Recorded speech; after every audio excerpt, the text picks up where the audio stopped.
नमस्कार.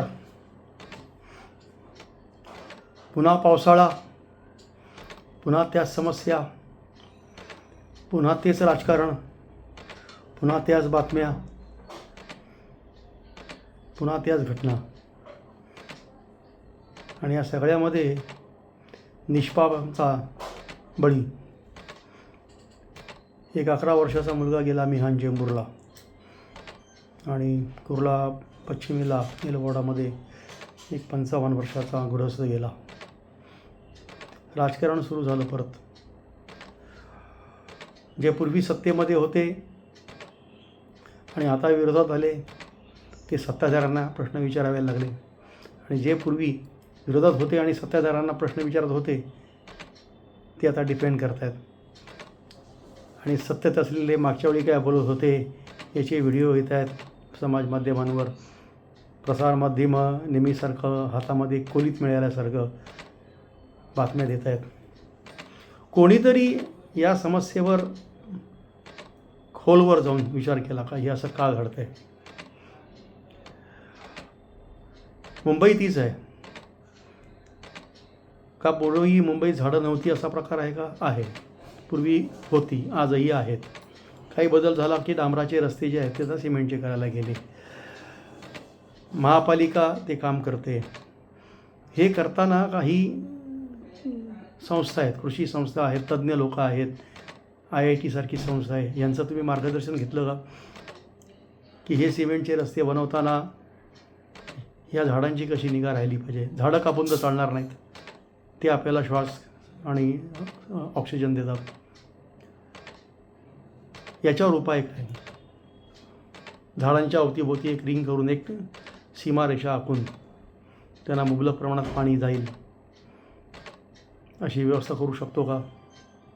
कोणी विचार करत नाही. झाड पडलं, स्कूल बसच्या व्हॅनच्या टपावर एक निष्पाप मुलगा गेला. राजकारण झालं, राजकारण संपलं. त्या निष्पाप मुलाची आईवडील आयुष्यभर दुःखाचं ओझं घेऊन बाकीचं आयुष्य काढणार. 2-3 दिवस चर्चा होणार, कोण हसत हसत विचार करणार, कोण हसत हसत चर्चा करणार. मॅनहोलमध्ये माणूस पडला, आणखीन एका निष्पापाचा जीव गेला. मॅनहोल हे रस्त्यावर असतात आणि पादचाऱ्यांनी फुटपाथवरनं चालायचं असतं, पण त्यांना फुटपाथवरनं चालायला फुटपाथच नाही राहिले. फुटपाथ याचा अर्थ काय? पादचाऱ्यांचा मार्ग येतो तो त्यांच्यासाठी मोकळा पाहिजे चालण्यासाठी. अख्ख्या मुंबईत फेरफटका मारा, सगळे फुटपाथ जे आहेत ते जे विक्रेते आहेत रस्त्यावर, हॉकर्स, त्यांनी व्यापलेले आहेत, त्यांनी कब्जा केले. काही ठिकाणी तर काही मोठी दुकाने, शॉपलाईन, त्यांनी फुटपाथच गिळून ठेवलेत आतमध्ये. फोटो आहेत माझ्याकडे. मग याच्यावर उपाय काय? फुटपाथ मोकळे करा. पूर्वी फुटपाथ हे मोकळे होते, त्याला बॅरिकेटिंग होतं, लोक तिकडनं चालायचे, रस्त्यावर जात नव्हते, रहदारीला अडथळा होत नव्हता, ट्रॅफिक जाम होत नव्हता. मॅनहोल हे आजचे नाही आहेत, फार जुने आहेत, दशकानुदशकं पूर्वीचे आहेत. पूर्वी या घटना घडत नव्हत्या. पाणी तेव्हाही जमत होतं, आताही जमते. तर या बेसिक गोष्टीवर कोण काही विचार करत नाही, फक्त आपापलं हातात कोलीत मिळाल्यासारखं राजकारण करते. म्हणून फेरीवाल्यांना एका ठिकाणी तुम्ही हटवा जागेला. प्रत्येक नगरात वसाहती आहेत त्या ठिकाणी फेरीवाल्यांची एक निश्चित जागा असायला पाहिजे.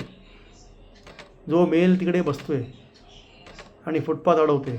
ज्या मोठ्या मोठ्या दुकानांनी, व्यापाऱ्यांनी फुटपाथवर आपला व्यवसाय कब्जा केलेला आहे त्यांच्यावर दंडात्मक कारवाई व्हायला पाहिजे. त्यांच्या दुकानांना सील ठोकलं पाहिजे. कारवाई अशा व्हायला पाहिजे. पाणी तुंबणं, याच्यामध्ये सगळ्यात मोठा विषय आहे तो प्लास्टिकचा. एखाद्या ठिकाणी पाणी तुंबलं की लगेच कॅमेरे आणि माईक तिकडे फिरतात आणि दाखवलं जातं काय नाली सफाई केली, काय नाली सफाई केली. तुम्ही लोकांनी कधी, वृत्तवाहिन्यांनी कधी प्रबोधन केलं का नागरिकांचं? त्यांना काही शैक्षणिक वगैरे असे काही कार्यक्रम घेतलेत का? काय करायला पाहिजे? एखादी अभ्यासू व्यक्ती आहे त्याला आणले का तुम्ही? घरातनं बाहेर पडताना नागरिक निकामी हाताने बाहेर पडतात. फेरीवाल्याकडनं ती प्लास्टिकची पिशवी घेतात. घरी आल्यावर त्या प्लास्टिकचं सामान आपल्या ज्या काय असेल ते भांड्यामध्ये काढतात आणि ती प्लास्टिकची पिशवी नंतर अगदी बेफिक्रीने नाल्यात फेकून देतात. 2 दिवसापूर्वी साफ केलेला नाला तुम्ही जर ठराविक ठिकाणी जाल तर 2 दिवसांनी परत तसाच भरलेला मिळतो आणि पाणी तुंबतं. अजूनही फॅक्टऱ्या चालू आहेत प्लास्टिकच्या, टनाटनाने त्याचं उत्पादन चालू आहे. विक्रीत पण होते त्याची चांगल्या प्रकारे. महापालिका प्रशासन करते काय? हा कधी कार्यक्रम घेतलात का तुम्ही? प्लास्टिकवर बंदी आणून चालत नाही तर त्याची अंमलबजावणी व्हायला पाहिजे. ती होतच नाही. नावापुरती दाखवायला तुम्ही एवढं तेवढं काढून दाखवता. एवढे आम्ही दंड मारले नाही, एवढं केलं आणि तेवढं केलं आणि एवढे किलो. अहो इथं टनानी माल येतो आणि तुम्ही किलोनी उचलणार. त्यांनी मजा काय हा सगळा? आता विषय आणखीन एक गंभीर आहे. आता प्रत्येक वेळी जेव्हा काम करतात तुम्ही किंवा एखादा घटना घडते किंवा अपघात घडतो तेव्हा कंट्रॅक्टरचं नाव होतं. कॉन्ट्रॅक्टर. महापालिका कर्मचारी कुठे आहेत? हा विषय थोडा तुम्ही सिरियसली घ्यायला पाहिजे. जे मला कळते आणि जी माझी माहिती आहे सूत्रांकडनं,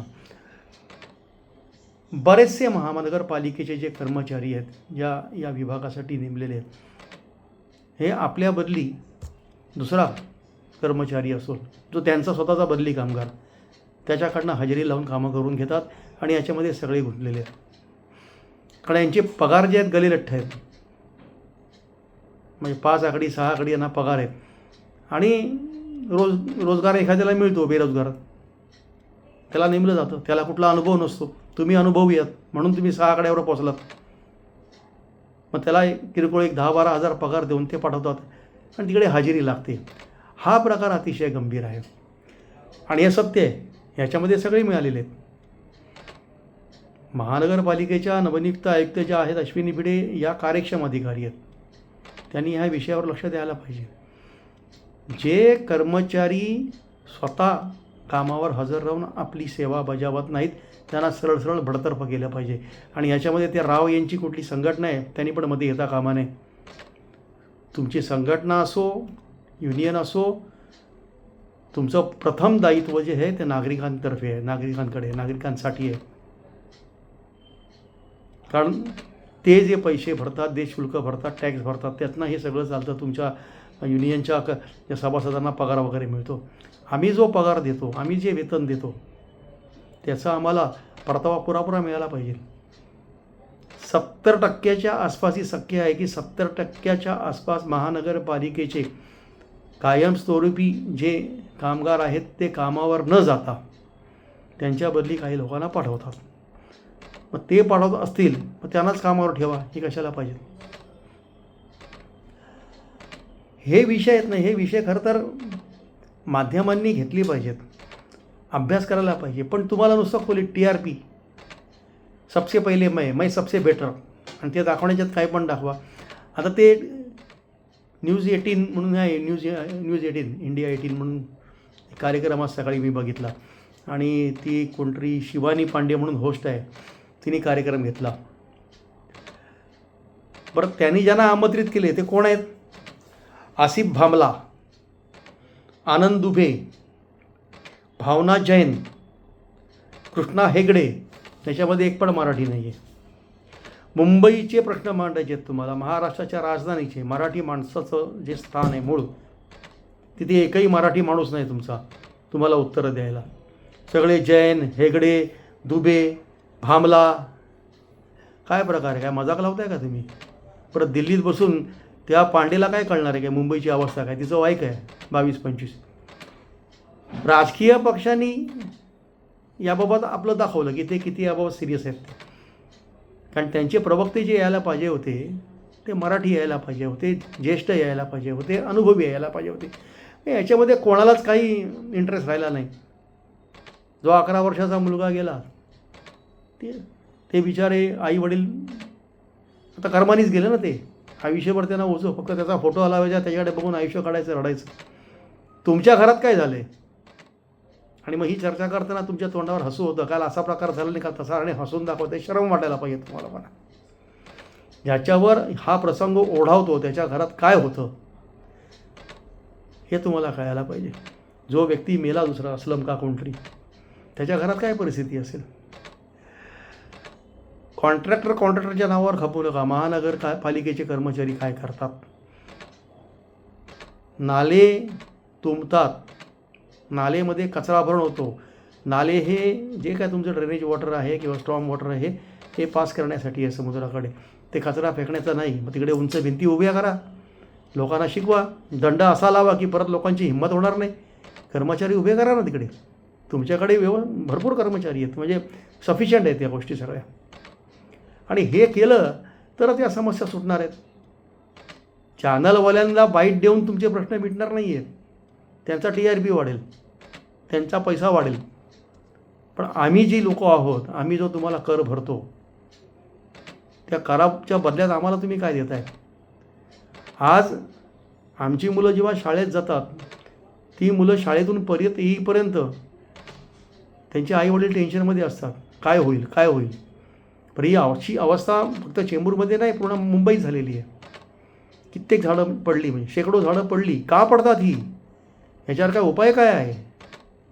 त्यात सगळी झाडं कापून टाकायची का? छाटणी वेळेवर का होत नाही?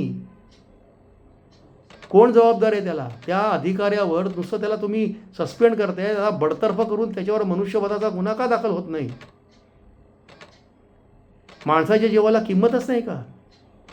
एक माणूस मॅनहोलमध्ये पडतोय आणि कॉन्ट्रॅक्टर येऊन त्याच्यावर जाळी बसवतोय, त्याला फाशावर चढवा ना. तो दुसऱ्या ठिकाणी मिळतोय मॅनहोलमध्ये त्याची बॉडी 4-5 तासानंतर. लगेच त्याला काढलं असतं तर काहीतरी वाचला असता बिचारा. माणुसकीच राहिली नाही, तर माणसाला किंमत काय राहिली? अश्विनी भिडे यांच्याकडनं थोड्या अपेक्षा आहेत. अश्विनी भिडे यांच्याकडनं, कारण त्या थोड्याशा दिसतात आणि त्यांचं जे काम आहे ते कडक शिस्तीचं आहे. याबाबत त्यांनी विचार करावा आणि सखोल जाऊन विचार करून याच्यावर कायमस्वरूपी काहीतरी उपाय काढावा. आम्ही तुम्हाला दोष देऊ शकत नाही की तुम्ही आता येऊन 3-4 महिनेच झालेले आहेत.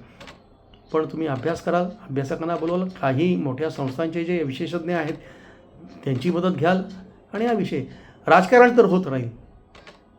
तुमच्या वेळेला 10 मेले होते, आमच्या वेळेला 8 मेले, 2 कमी मेले. अरे ते मेले ना, पण हे राजकारण आहे.